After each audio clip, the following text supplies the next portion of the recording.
और इस वक्त की एक और बड़ी खबर ये रही आपके सामने। विजय नायर केजरीवाल का राइट हैंड। ये कहा ईडी ने अदालत में रिश्वत के पैसे विजय नायर ही जुटाता था और जो पैसे नहीं देते थे उन्हें धमकाने का काम किया जाता था। विरोध करने वालों को धमकाता था नायर।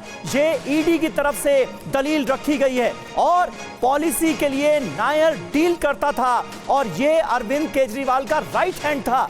ये बड़ा आरोप लगाया गया है ईडी की तरफ से अरविंद केजरीवाल और विजय नायर पर। जितेंद्र शर्मा हमारे संवाददाता इस वक्त हमारे साथ मौजूद हैं। जितेंद्र, जो बड़ी बातें अभी तक निकलकर सामने आई हैं, साफ तौर पर नजर आता है ईडी की तरफ से अपना पक्ष मजबूत करते हुए जो रिमांड मांगी गई है 10 दिन की, उसका एक बड़ा आधार अदालत के समक्ष रखा गया है, जज साहिबा के समक्ष रखा गया है। जी बिल्कुल, देखिए ईडी ने साफ तौर पर कहा कि गोवा के चुनाव में 45 करोड़ रुपए का इस्तेमाल आम आदमी पार्टी की तरफ से किया गया। ये 45 करोड़ रुपए साउथ लॉबी से जो 100 करोड़ रुपए बतौर रिश्वत आम आदमी पार्टी को मिले थे उसका हिस्सा था।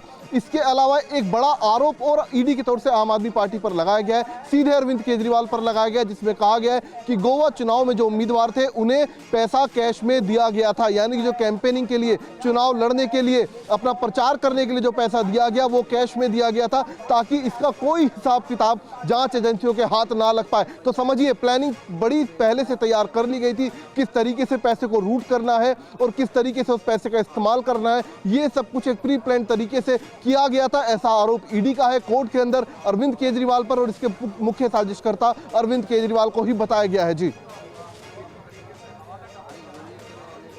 जो बड़ी खबरें आपने दी उसी आधार पर एक और सवाल आपसे करूंगी जितेंद्र, क्योंकि एक और सबसे बड़ा इनपुट और सबसे बड़ा खुलासा, जहां गोवा में हवाला से 40 करोड़ ट्रांसफर किए गए हैं। ईडी अगर ये तथ्य कोर्ट के सामने रख रही है तो जाहिर सी बात है बड़े खुलासे इस वक्त इस पूरे मामले की इन्वेस्टिगेशन के बाद किए जा रहे हैं और कॉल रिकॉर्ड से कैश ट्रांसफर की पुष्टि की।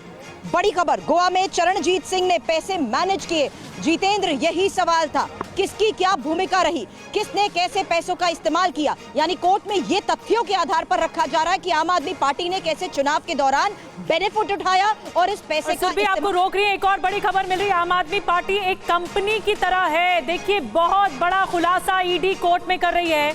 आम आदमी पार्टी को एक राजनीतिक पार्टी को एक कंपनी की तरह बताया गया है। किस तरह लेन देन होता था और इस तरह से लेन देन हुआ, कैश में डीलिंग हुई, ये तमाम खुलासे ईडी कोर्ट के भीतर कर रही है।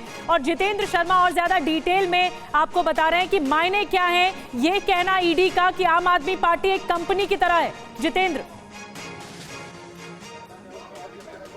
जी बिल्कुल, देखिए सीधे तौर पर ईडी का आरोप है कोर्ट के अंदर कि आम आदमी पार्टी का जो वर्किंग स्टाइल था बिल्कुल एक कंपनी की तरह होता था। एक कंपनी की तरह ही हर शख्स को उसका काम बांटा हुआ था। और ठीक आरोप जो लगाया गया कि जो गोवा के चुनाव लड़ने के लिए जो पैसा गया था वो दरअसल हवाला रूट के जरिए गया था और 4 रास्तों का जिक्र किया गया है। यानी कि ईडी ने बताया कि 4 रास्तों के जरिए ये पूरा पैसा जो 45 करोड़ रुपए थे वो गोवा पहुंचे हवाला के जरिए, और उन पैसों का इस्तेमाल चुनाव लड़ने के लिए अरविंद केजरीवाल के उम्मीदवारों ने किया। इसके अलावा ये भी आरोप लगाया कि अरविंद जो उम्मीदवार थे उनको आम आदमी पार्टी की तरफ से ये रिश्वत का पैसा जो आया था वो बतौर कैश दिया गया था। तो तमाम आरोप इस वक्त अरविंद केजरीवाल के ऊपर लगाए जा रहे हैं ईडी की तरफ से। साथ ही ईडी ने यह भी बताया कि ये आरोप जो है हवा हवाई नहीं है, बल्कि इन आरोपों को कोलैबोरेट करने के लिए बाकायदा ईडी के पास न सिर्फ आरोपियों की सीडीआर मौजूद है, यानी कि उनकी कॉल डिटेल मौजूद है, इसके अलावा अन्य जो सबूत है, डिजिटल एविडेंसेस है, वो भी ईडी के पास मौजूद है, जिनका हवाला ईडी कोर्ट में दे रही है। जी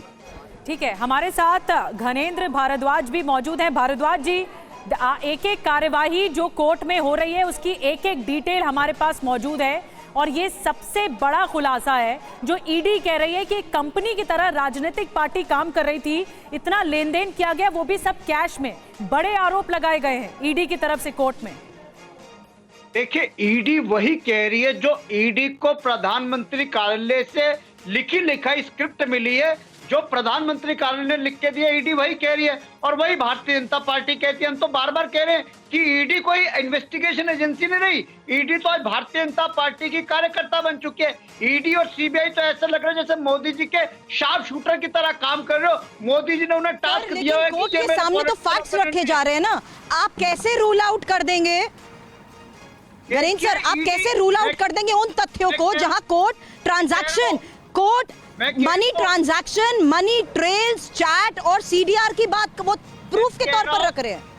मैं कह रहा हूँ कि कुछ नहीं रखा, सिर्फ ईडी कह रही है, क्योंकि ईडी के पास 1 रुपए का भी आज तक रिकवरी का सबूत नहीं है, एक भी इंडिपेंडेंट एविडेंस सर, नहीं है। अगर ये स्क्रिप्टेड है तो ये मनी ट्रांजैक्शन कैसे स्क्रिप्टेड हो सकती है? ये मनी ट्रेल कैसे स्क्रिप्टेड हो सकती है? वो ट्रांजैक्शन जिसमें वो ये साफ तौर पर कह रहे हैं कि गोवा के चुनाव में प्रचार के दौरान इस पैसे का इस्तेमाल हुआ, वो साफ तौर पर कह रहे हैं हवाला के जरिए पैसे दिया गया। मैं कह रहा हूँ, मैं नहीं कह रहा, ऑनरेबल सुप्रीम कोर्ट ने कहा था, जस्टिस खन्ना ने कहा था कि जब ये केस ट्रायल पे जाएगा तो 2 मिनट भी ये तो लोग। घनेंद्र जी, आप तो पूरी तैयारी के साथ आ गए ना। उस वक्त था कि 2 मिनट भी नहीं टिक पाएगा, आप तो पूरी तैयारी के साथ आ गए। 600 करोड़ रुपए का फायदा हुआ, यानी ये पूरा टोटल घोटाला जो है वो 600 करोड़ का है और 100 करोड़ की रिश्वत जो दी गई उसके सबूत हैं, ये कहा ईडी ने। समीर, मैं फिर आपको कह रहा हूं कि आम आदमी पार्टी और एक देशभक्त पार्टी है, एक ईमानदार पार्टी है। अरविंद केजरीवाल एक ईमानदार नेता है। अरविंद केजरीवाल की ईमानदारी से परेशान होके अरविंद केजरीवाल जी, अगर आप ईमानदारी का डंका बार बार पीट रहे हैं तो यही ईमानदारी कोर्ट में पेश कीजिए ना। कोर्ट जो है वो सबूतों के आधार पर चलती है। ईडी अगर सबूत लेकर आई है, 1 मिनट भारद्वाज जी, अगर ईडी सबूत लेकर आई है तो आम आदमी पार्टी के वकील को भी सबूत दिखाने चाहिए कि वो पाक साफ हैं, वो बिल्कुल साफ सुथरे हैं। कोर्ट के आगे तो एविडेंस चलते हैं। अभी सुन लीजिए, अभी कल अरविंद केजरीवाल जी को ईडी ने अरेस्ट करा है, अभी केस का ट्रायल शुरू नहीं हुआ। जब ट्रायल शुरू होगा, जब विटनेसेस एग्जामिन होंगे, तब ये सब चीजें आएंगी। अभी तो कुछ हुआ ही नहीं। अभी तो कल ईडी ने अरेस्ट करा है और वो भी इलीगल तरीके से, वो भी मोदी जी के दबाव में, अमित शाह के दबाव में ईडी को अरेस्ट करना पड़ा, क्योंकि लोकसभा चुनाव से पहले अरविंद केजरीवाल को जेल में डालना था।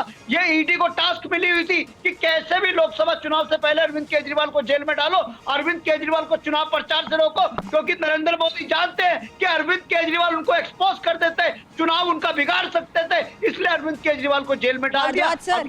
यहाँ उनकी देशभक्ति पर सवाल नहीं उठाया गया, यहाँ उस पॉलिसी, यहाँ उस ट्रांजैक्शन और उन तथ्यों के आधार पर सवाल उठाया जा रहा है जो उनको सवालों के घेरे में खड़ा करते हैं। मैं आती हूँ आपके पास सीधा।